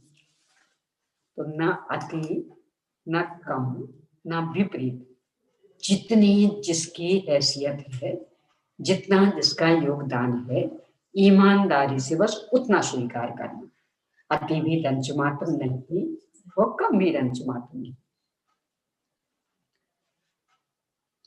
मंगल किसमें उत्पन्न होता है? ये अधिकरण जीव में मंगल उत्पन्न होता, क्योंकि आधार तो जीव ही बनेगा। जीव ही दुखी है, जीव को सुखी होना। जिस प्रकार कूड़े से, कूड़े कूड़े कूड़ा मतलब कोई भी टोकनी आती, कुंडा, हाँ कुंडा कोई भी टोकनी आती, उसमें रखे हुए बेरों का भेद, यानी टोकनी में बेर रखे तो टोकनी अलग और बेर अलग। ऐसे जीव का मंगल तो जीव में मंगल, तो जीव अलग और मंगल अलग कि नहीं, ऐसा नहीं समझना। उस प्रकार जीव से मंगल पर्याय का भेद नहीं समझना चाहिए। क्योंकि सारे स्तंभ अर्थात वृक्ष के सार में स्तंभ है। यहाँ पर जिस तरह अभेद में भी सप्तमी विभक्ति की उपलब्धि होती है, उसी प्रकार जीवे मंगलम यहाँ पर भी अभेद में सप्तमी विभक्ति ही समझना चाहिए। यहाँ भी अनेकांत, भेद में भी सप्तमी विभक्ति, अभेद में भी, तो यहाँ अभेद में लेना। इस तरह यह सिद्ध हुआ कि अधिकरण कारक के प्रयोग में भी अनेकांत है, अर्थात कहीं भी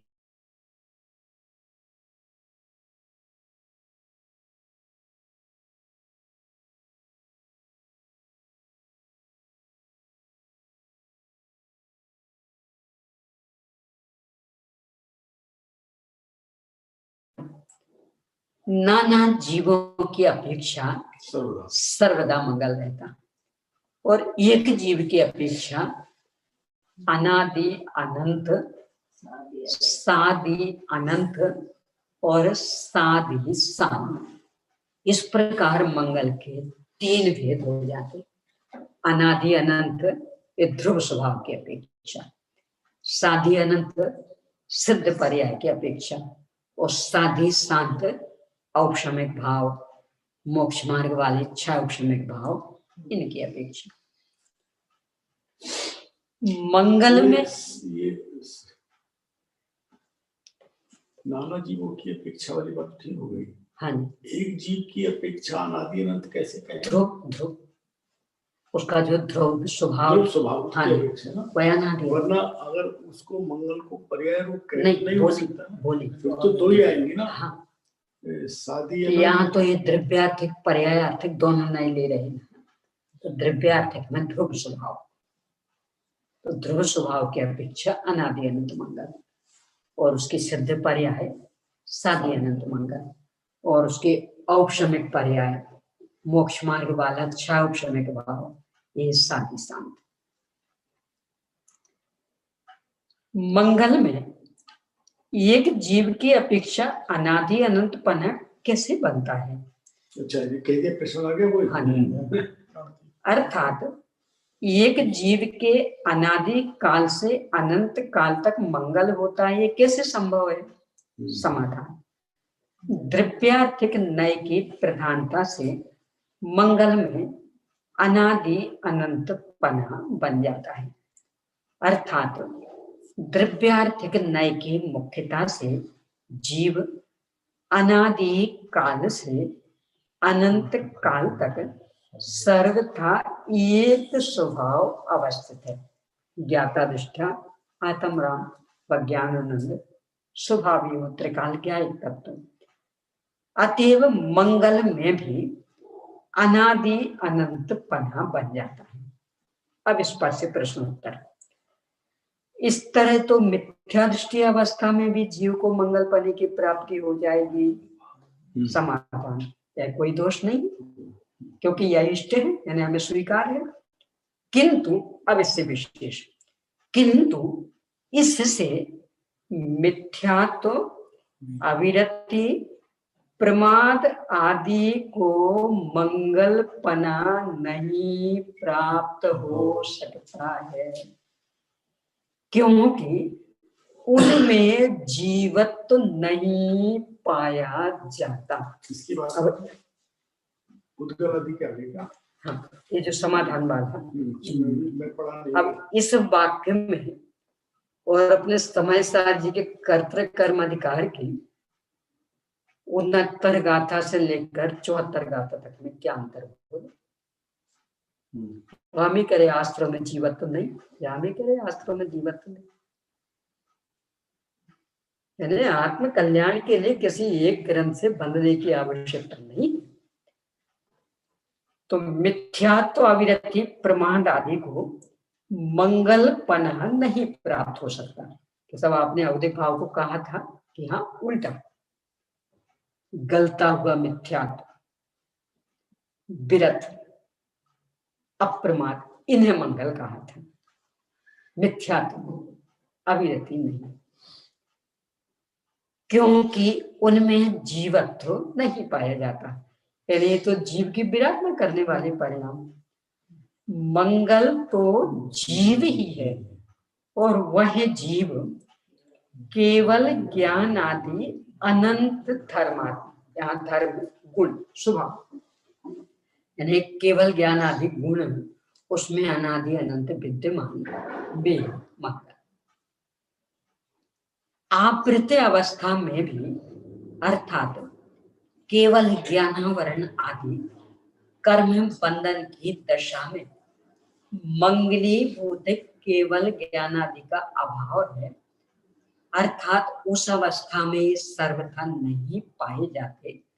यदि कोई ऐसा प्रश्न करे तो ऐसा प्रश्न करना ठीक नहीं है, क्योंकि आप्रियमान अर्थात जो कर्मों के द्वारा आवृत होते हैं, ऐसे केवल ज्ञान आदि के अभाव में केवल ज्ञान आदि को आवरण करने वाले कर्मों का सद्भाव सिद्ध नहीं हो सकेगा।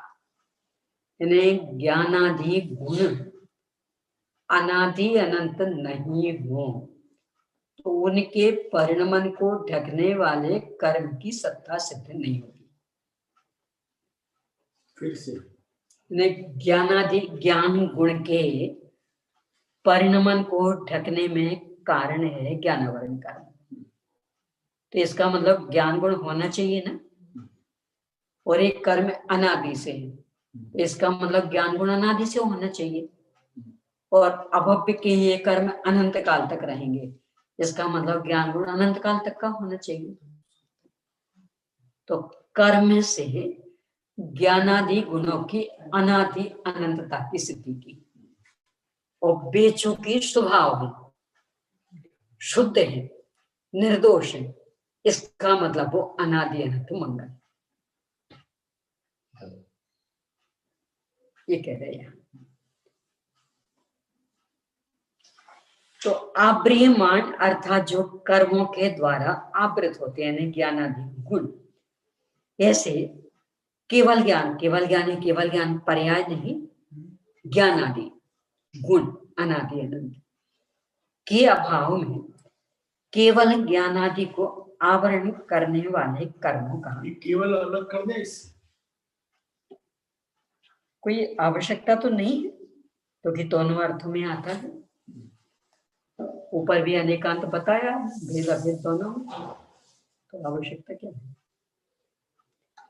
पंचास्तिका संग्रह और मेरे ख्याल से प्रवचन सार में भी है कहीं, जयसिंह स्वामी की टीका में एक उदाहरण आया, सूर्य मूल में प्रकाशित, उस पर फिर बादलों का आवरण आया।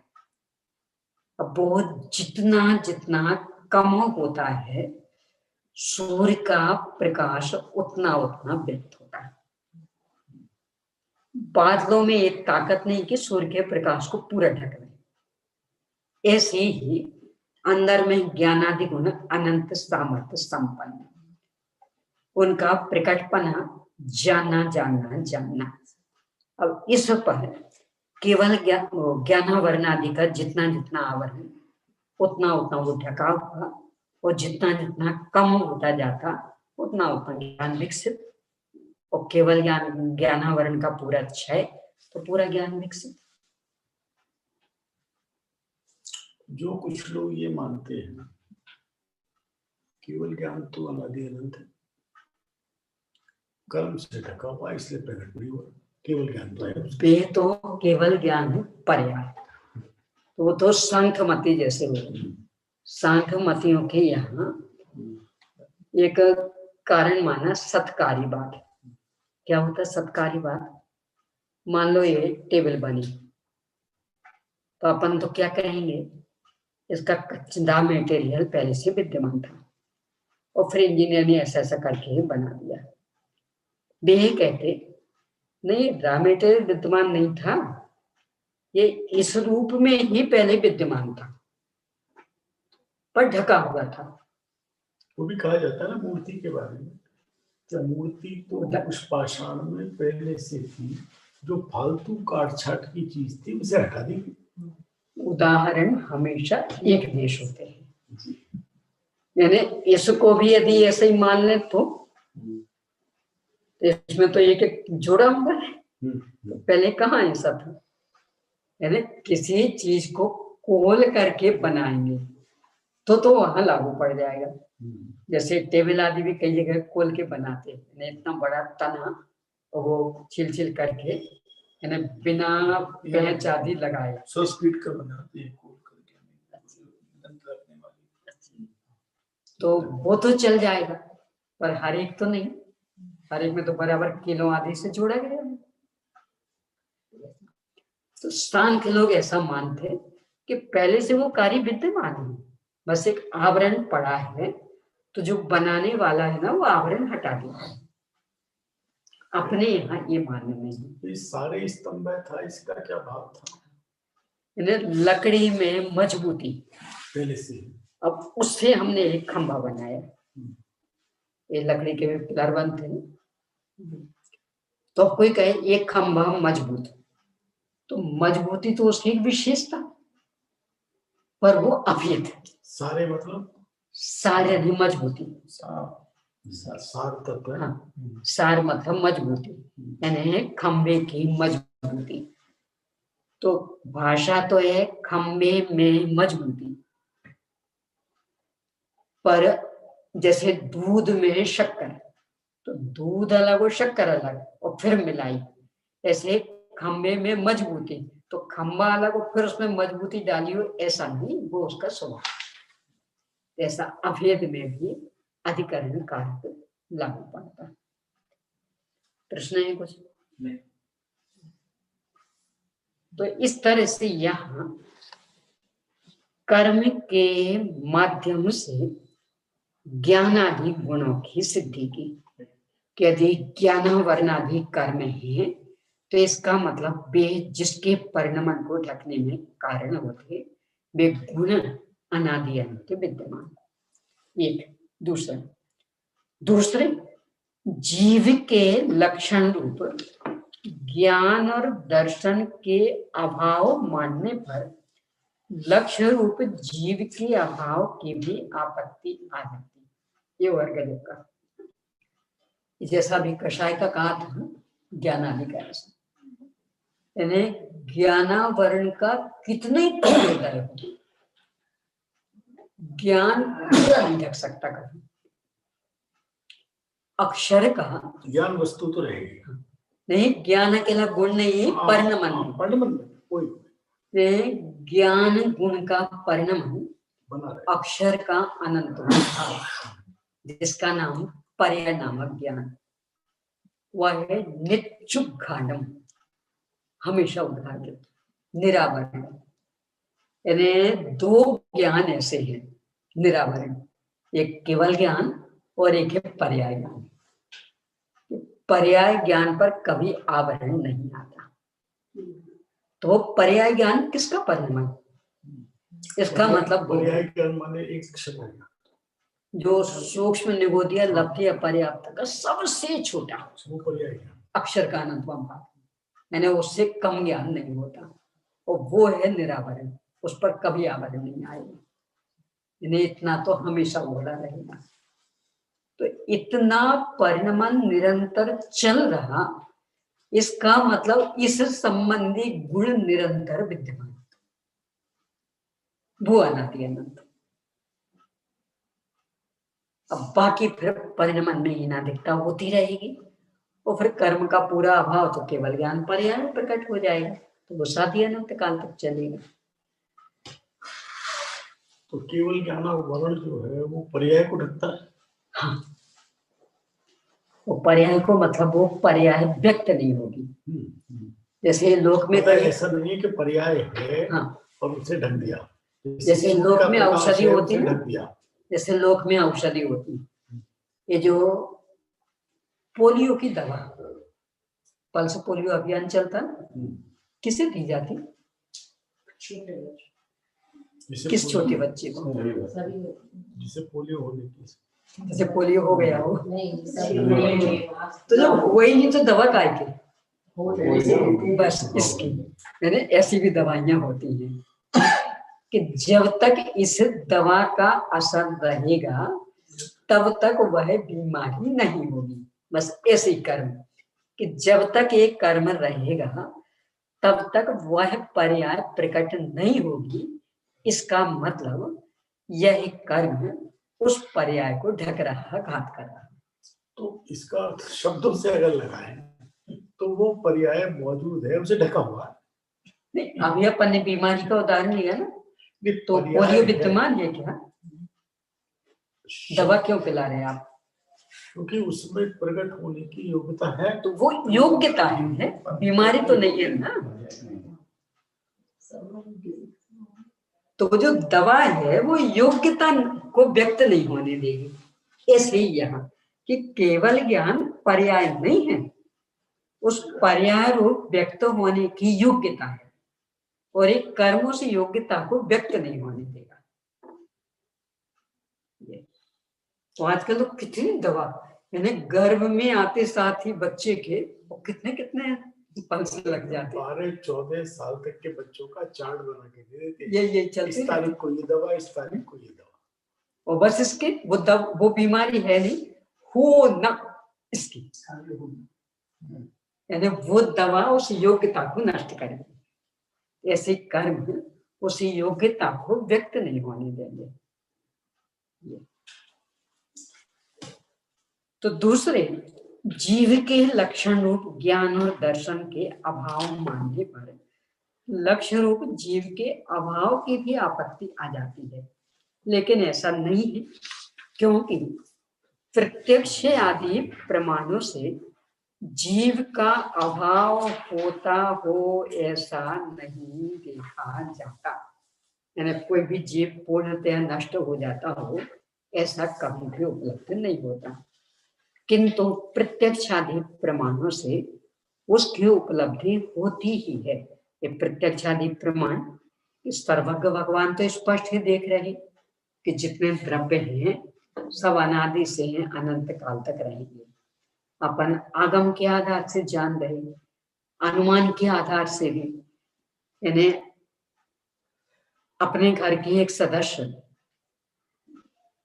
देह छूट गए, अभी चले गए, देह को जला दिया, तो क्या ये मानते कि उस व्यक्ति को जला दिया? और कभी कभी वो भूत बन के अपनी सत्ता बताने भी लगता, तो स्वीकार भी हो जाता कि नहीं वो शरीर तो जल गया पर वो जीव तो है। कभी कदाचित मनुष्य आदि हुआ हो और जाति स्मरण द्वारा फिर अपना पूर्व बता दे, तो उससे भी सिद्ध होता कि शरीर को तो स्वयं जलाया, राख हो गई वो तो, पर जीव रहा। इस तरह से जीव की शाश्वत सत्ता उपलब्ध होती है। यहाँ पर भस्म से ढकी हुई अग्नि के साथ व्यभिचार दोष भी नहीं आता है। यानी कोई कहे भस्म से ढक गई अग्नि, राख से अग्नि ढक गई, तो अब तो उसमें कुछ नहीं रहा कि ना अंदर पूरा विद्यमान, क्योंकि ताप और प्रकाश की वहां पर भी उपलब्धि होती है। यानी अग्नि की गर्मी, अग्नि का प्रकाश राख के नीचे बिल्कुल वैसा का वैसा विद्यमान। विशेषात आवृत अवस्था में भी केवल ज्ञानादि पाए जाते हैं। केवल ज्ञानादि में चलेंगे, यानी केवल ज्ञानादि गुण और उनका परिणाम सामान्य जानना, और कितना इसको गौण करें, कैसा इसको भी गौण करें, पर गुण विद्यमान और उनका किसी ना किसी रूप में, और इतने नहीं वो बिल्कुल स्वाभाविक परिणाम। जो निगोदिया जीव का वो जानना परिणाम है ना, मिथ्यात्व के कारण उसे भले मिथ्या ज्ञान कह दे, पर मूल में वो बंध का कारण नहीं है। ज्ञान बंध का कारण नहीं होता, तो इसका मतलब वो स्वाभाविक परिणाम और वो निरंतर विद्यमान। लेकिन अज्ञान तो बंध का कारण कहा नहीं, वो उपचार। मोक्ष प्रकाशक हम बहुत सुंदर दिया है, दूसरे अध्याय में नवीन बंद विचार में वो तो वही से बोला मैंने, ज्ञान बंध का कारण नहीं होता, लेकिन समय सार में कई जगह पर वो उपचार से। अज्ञान ही ज्ञान से बना बंद कर। इस समय सार के भी दोनों ही कथन उपचार से, उपचार से। यानी ज्ञान मोक्ष का कारण है, ये भी औपचारिक कथन, और अज्ञान बंध का कारण, ये भी औपचारिक कथन। कैसे? ज्ञान यदि मोक्ष का कारण हो, मिथ्यात्व दशा में भी 11 अंग 9 पूर्व तक का ज्ञान हो जाए। कदाचित सम्यक दृष्टि को उतना ना हो, शिवभूति मुंदात को नहीं था, महात्मा का था, तो उस मिथ्या अभव्य को भी हो सकता। कितना मोक्ष होगा उसका? 11 9 पूर्व का मतलब समझते, पंचम काल में नहीं होता, अभव्य को हो जाता, पंचम काल में नहीं, बाकी में। तो इतना ज्ञान से हो गया, कितना मोक्ष होगा उसका? और कदाचित मात्र अष्ट प्रवचन मात्रिका का ज्ञान, और उसके बल पे केवल ज्ञान हो जाता। तो उनके तो अवधि का ज्ञान कितना था? मात्र 5 समिति और 3 गुप्ती, इतना ज्ञान, और वो भी भाव वासना वाला नाम नहीं बता सकते थे। तो अवधि का ज्ञान कितना? शेष तो सबका, नमोकार मंत्र भी नहीं सुना सकते थे, इतना ज्ञान था। मोक्ष क्यों नहीं, क्यों होगा उनका? रुकना चाहिए था। इसका मतलब ज्ञान मोक्ष का कारण नहीं और अज्ञान बंध का नहीं। अब उल्टा ले रहे कि अज्ञान मोक्ष का कारण, तो अज्ञान तो निगोदिया दीप के भी है ना, मोक्ष हो जाए। और ज्ञान बंध का कारण, तो ज्ञान तो सबसे अधिक केवली भगवान के है, उनके बंध हो जाए। तो वास्तव में ज्ञान और अज्ञान दोनों ही ना बंध के कारण न मोक्ष के कारण। मिथ्या दर्शन, मिथ्या चारित्र अथवा मिथ्या दर्शन अविरति प्रमाद कषाय योग, बंध के कारण, और सम्यक दर्शन सम्यक चारित्र मोक्ष के कारण, और ज्ञान का अज्ञान का ही सब औपचारिक कथन। विशेषात पे भी चर्चा करनी है, अभी का समय हो गया, आगे करेंगे अपन चर्चा।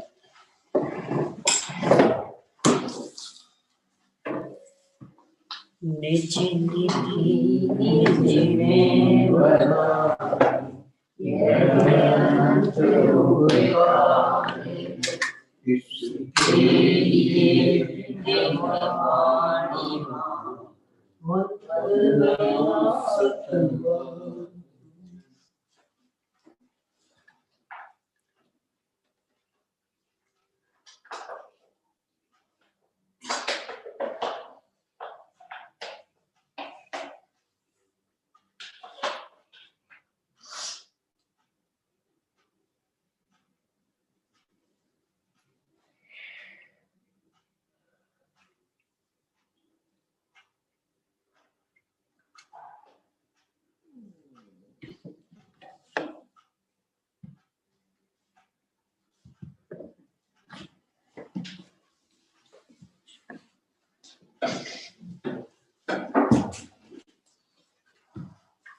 ये द्वादशमयी जिनवाणी माता की अहिंसामयी जैन